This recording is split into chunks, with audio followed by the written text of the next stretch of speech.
Bonjour les troisièmes, bienvenue donc sur cette vidéo de présentation du prochain chapitre. Alors on avait ensemble peut-être commencé le chapitre 5 sur les gènes, qui était directement en lien avec les chapitres 3 et 4. Cependant, comme les activités sont déjà préparées et qu'il y aura quelques petites manipulations, je préfère mettre le chapitre 5 en pause. On le reprendra lorsqu'on se reverra et passer directement au chapitre 6, chapitre suivant. Néanmoins, ce chapitre a besoin de certaines notions qui auraient dû être vues dans le chapitre 5. C'est pourquoi je vais donner quelques explications qui pourront paraître un peu difficiles, mais il n'y a pas besoin vraiment de tout maîtriser par cœur, juste de comprendre quelques notions.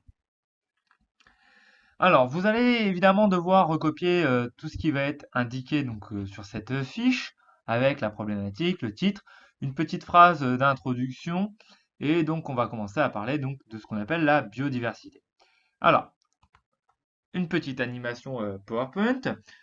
Si nous regardons ici ces différentes images, on constate déjà qu'on a trois espèces différentes. Donc on a ce qu'on appelle une diversité d'espèces. En effet, nous avons à gauche l'être humain, en bas à gauche le chien, et à droite un végétal, le hêtre. Mais en plus de ça, au sein même de ces photos, on se rend compte qu'il y a une différence entre les individus. Et également donc une diversité. La diversité, c'est par définition la différence. Par exemple ici, les êtres humains, bien qu'appartenant tous à la même espèce, ils sont différents les uns des autres. Vous vous rappelez, on avait vu la notion de caractère individuel. Le fait qu'on ait une couleur des yeux différente, une taille différente, une couleur de peau différente, etc., etc. Hein, le fait qu'on est tous différents. Donc au sein même de la même espèce, on constate des différences. Pareil pour le chien ici, on constate qu'il y a donc des caractères individuels qui varient d'un individu à un autre. La taille, la forme des oreilles, la couleur, la longueur du poil, etc., etc. Et ça ne se retrouve pas uniquement chez les animaux, hein, ça se retrouve sur l'ensemble du monde vivant, même sur une bactérie en vrai. Là, si on regarde à droite, nous avons un végétal. Nous avons une photo en haut et une photo en dessous. Les deux représentent la même espèce, c'est-à-dire le hêtre. Pourtant, on voit bien que la morphologie, le port de l'arbre, est très différent. En haut, nous avons ce qu'on appelle un faux de Verzy. Commune de Verzy, c'est juste à côté de Reims, c'est dans la montagne de Reims, hein, et c'est une zone où on retrouve des arbres qui ont cette forme, une forme très particulière. Alors qu'en bas, on retrouve un être beaucoup plus classique dans une forêt française quelconque.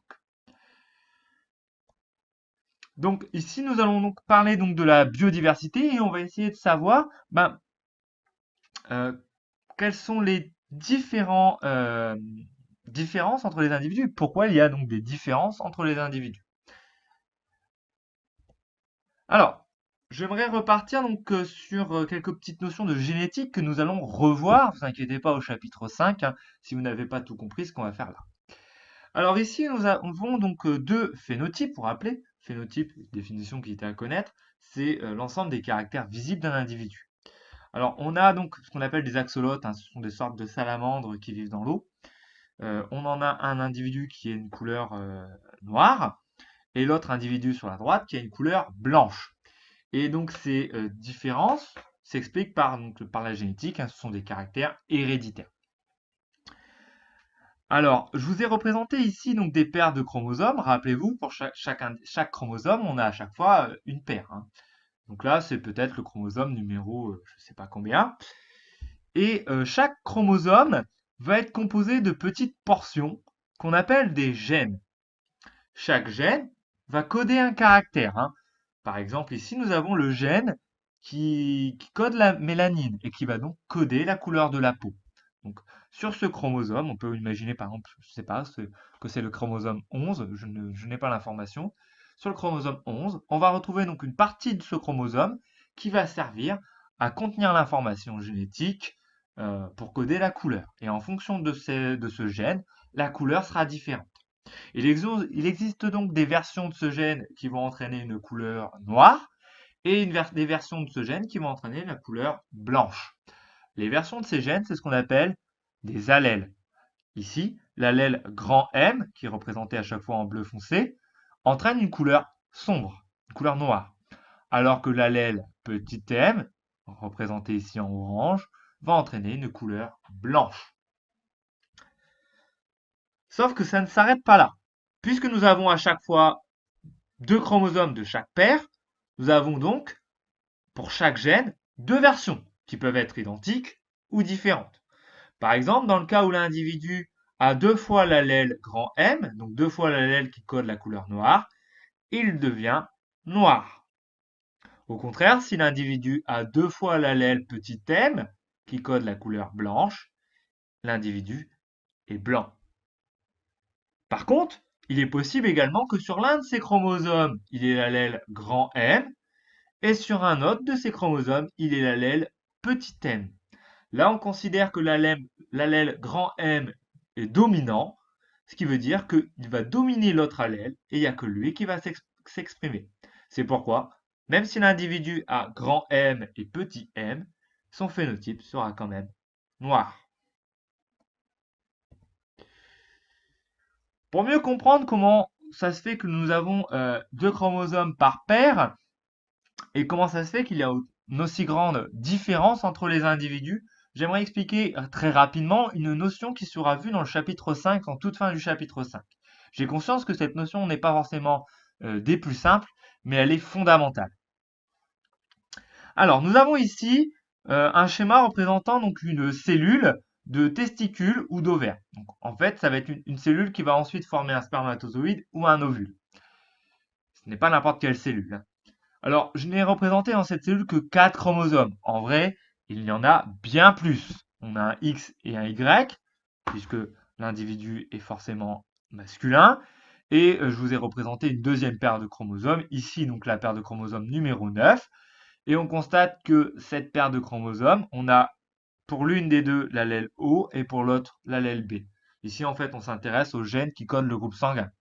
L'allèle A entraînant le groupe A, l'allèle B le groupe B, l'allèle O le groupe O. Donc là, voilà, vous voyez que l'individu a donc un chromosome avec l'allèle B et un chromosome avec l'allèle O. Alors, qu'est-ce qui va se passer par la suite? Comment vont se former les gamètes, les cellules reproductrices?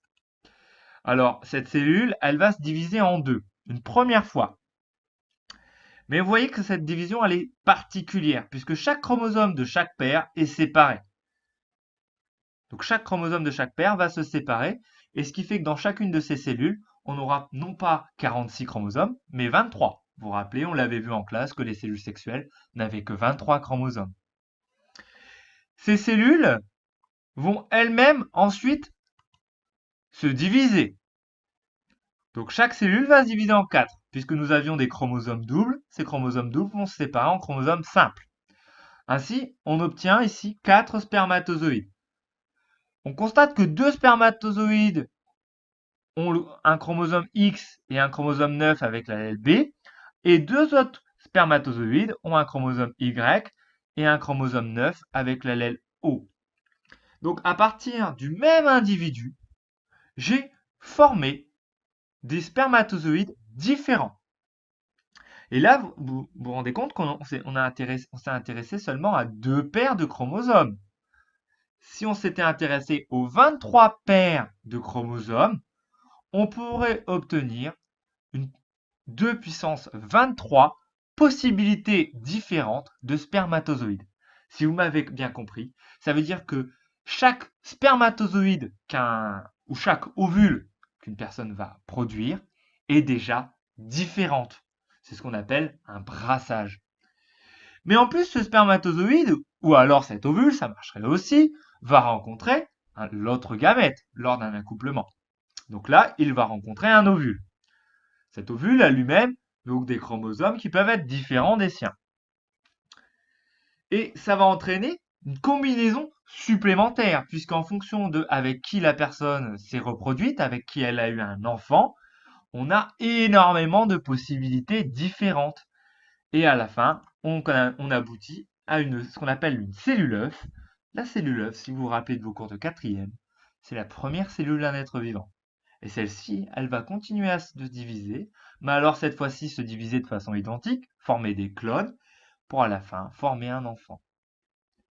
Si vous m'avez bien compris, cela signifie qu'il y a énormément de possibilités différentes de formation de cellules œufs. C'est pourquoi il n'existe pas d'individus identiques les uns des autres, et c'est pourquoi vos frères et vos sœurs sont différents, malgré que vous ayez les mêmes parents. Alors évidemment, cela exclut les vrais jumeaux, puisque pour les vrais jumeaux, il se passe quelque chose de particulier que l'on abordera en classe. Voilà, j'espère que je ne vous ai pas trop perdu dans cette explication. J'ai bien conscience que c'est très compliqué, mais on va le revoir à notre rythme en classe. Maintenant, j'avais besoin que vous ayez compris quelques notions là-dessus pour pouvoir aborder sereinement le chapitre 6. Donc vous allez avoir dans le chapitre 6 à faire, à recopier déjà évidemment tout ce qui est noté et à faire le petit exercice qui est ici. D'accord? Donc pour se faire cet exercice, vous aurez besoin des pages 212 et 213 du manuel. Voilà, bon courage à vous. On se retrouve donc mercredi prochain pour une nouvelle activité. Si vous avez la moindre question, vous n'hésitez pas à me contacter par mon adresse mail ou sur Pearl